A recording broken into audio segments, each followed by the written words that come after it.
on Did your him. HUD disappear after using Flawless Widescreen in Deadpool? Don't delete your profile. Don't start a new game. You can restore the HUD and keep all of your progress in less than 2 minutes. Here's exactly how. This issue usually happens after enabling Flawless Widescreen, but the fix is much easier than most people think. All you need to do is change a few settings inside the application. Open the Flawless Widescreen application. Go to the Settings tab.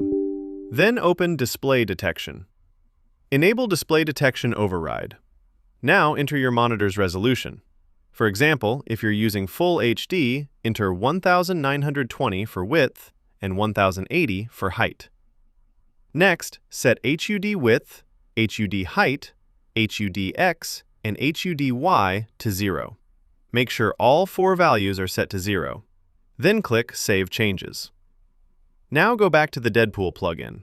Enable the Fix, FOV Fix, and HUD Fix if they aren't already enabled. Keep Flawless Widescreen running in the background and launch Deadpool normally. Your HUD should now appear correctly, and your save progress will remain completely intact.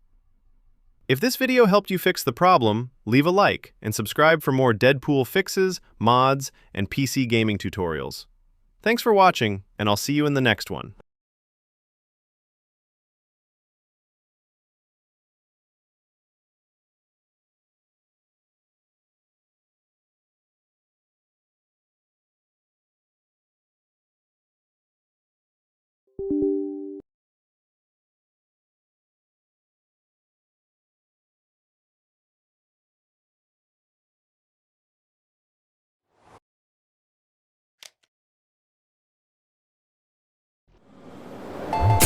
Holy flying dudes, that dude can fly. If that hit you in the chest, I'm sorry. This guy's fast. Try using lock-on to keep a beat.